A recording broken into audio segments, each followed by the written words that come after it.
My apologies for the really bad framing, video and probably audio, but I just wanted to really quickly delve a little bit deeper into my passion for scooters, e-scooters, and how they are changing the world and how we can commute to work or get around, particularly in smaller journeys. So I hope you can hear me. These are actually all mine. So yes, I am a little bit of a nut and I have more besides. I personally scoot in and out from town. I work in the city centre and I live out here in Dunleary.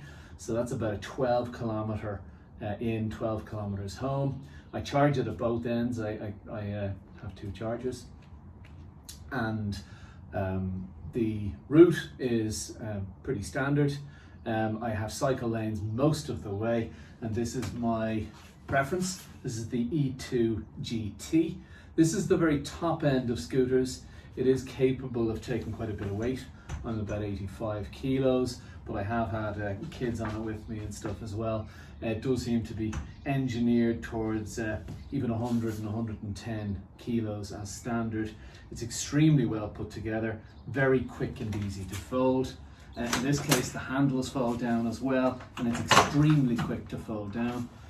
Everything about it is, if you had your dream and you wanted to tick every box, that's it. It is capable of speeds of up to 42, 43 kilometers an hour. It'll cruise about 38 to 40 kilometers an hour. So it is quick. It is for somebody who really wants to get into these things. Maybe they want to do a couple of stunts. Maybe they want to get a little bit, I suppose, brave and risque with the thing. It does have a range at those speeds of up to maybe 20, 22 kilometers, and probably a very fast charge as well. Certainly a very fast charge, around about 3 hours with the fan assisted charger I have.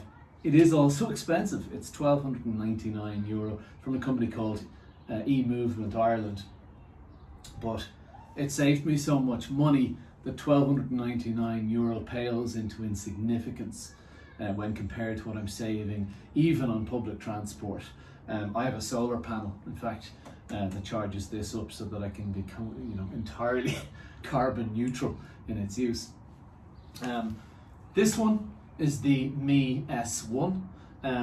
It's probably what you mostly see on the roads. Not probably, definitely.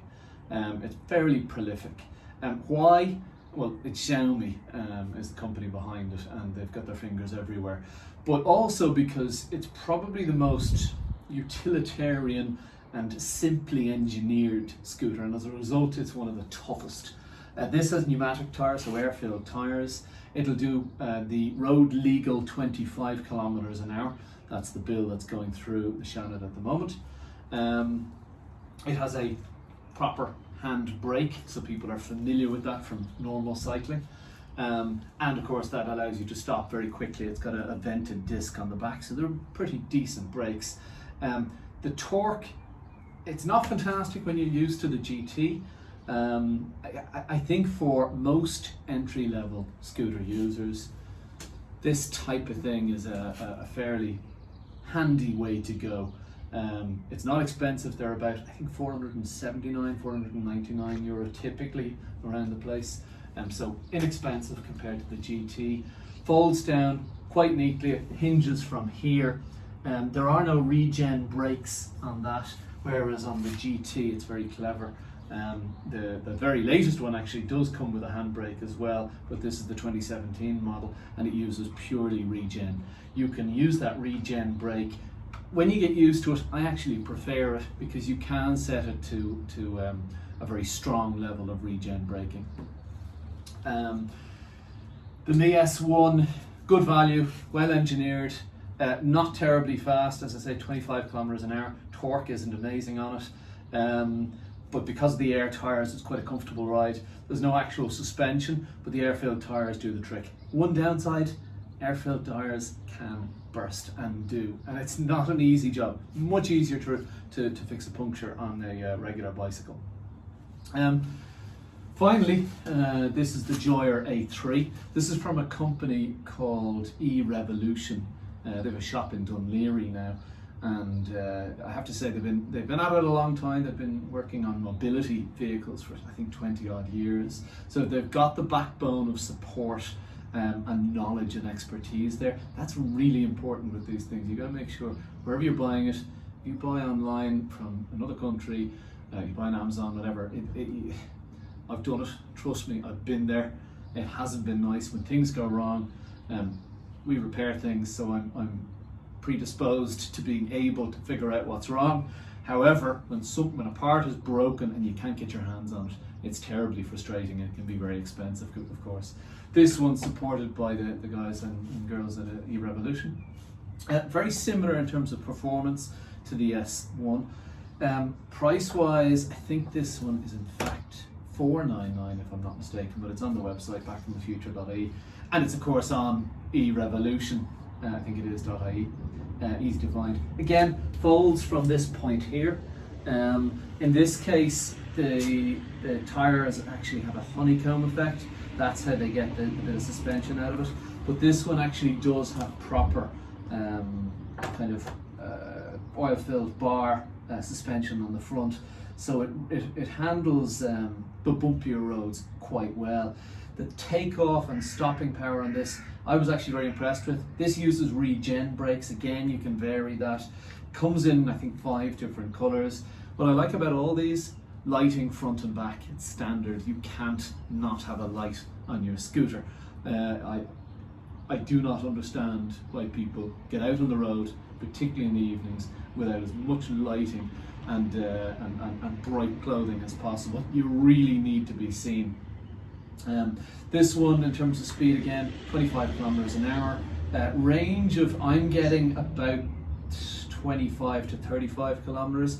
Again, it depends on your weight, your kind of riding as well. If there's a lot of uphills, that is going to go way down. Charge time is good, around about 3 to 4 hours to full charge. It's very smooth. I really like the comfortable ride on this one. And I was just shocked at how well engineered it was. And again, you've got that great level of support behind you with a proper retail store in Dundee there. They're very good on the phone and the email as well. An excellent website. They would be my top 3 favourite scooters in Ireland. Of course, the bill to properly ratify these and legalise these, it has been a grey area before, and I say grey area, some will say not legal because it's a motorised vehicle. Really, you can't compare this to a motorbike. You have to kick these off. The torque and acceleration isn't incredible on these. They are safer than bikes. Consider them like bicycles geometrically, but slightly safer because your head is higher on the right height of these, and if you do fall off, you don't have a frame between your legs. You tend to fall off on your feet. So consider them geometrically exactly like bikes, and that's how they're being legalized, by the way. They're considered effectively, and that's what we're trying to make happen, is these are in the same realm as bicycles, except you don't have to sweat.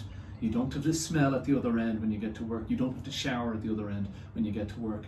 And particularly through lockdown, for frontline workers, doctors, nurses, this is why, one of the reasons why we've seen so many of them out there over the last year, when you do need to socially distance, when you can't necessarily get on the train or the bus, when parking and congestion is an issue, when you're taking a car, if you have a car, and of course for the environment, these things use a tiny amount of power, and therefore economically cost very little to run as well.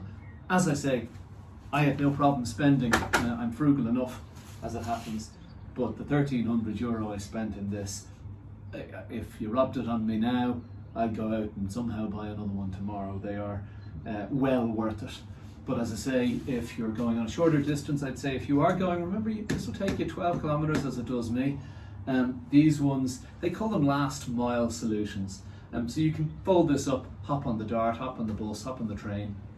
And of course they're very small, so they're kind of out of the way. But very convenient in that sense, and very inexpensive and great for the environment as well. So guys and girls, I highly enthuse you to, if you have a commute if you are looking at alternatives, more convenient alternatives, I make it into town on this in about 30 minutes, door to door. And of course I don't have security as a problem because I just fold it up and take it in and put it under my desk. I hope that's been of some help. If you do have any other questions or queries, I've repaired them, I've broken them, I've fallen off them, I've broken the rules on them, I've done all kinds of things with them, but they have kind of changed my local transport life. It doesn't replace a car, because if I want to go around the country, as I now can, I'll take the car. But increasingly I'm using it less and less, and I think this is the future for short local transport. Listen, if you do get one, be safe, helmet all the time, and I think that's part of the legislation, or it's going to be, and lots of visibility, make sure the lights are on. You can't be too visible on the road. It's absolutely vital, and keep you safe. Stay safe and enjoy them, guys.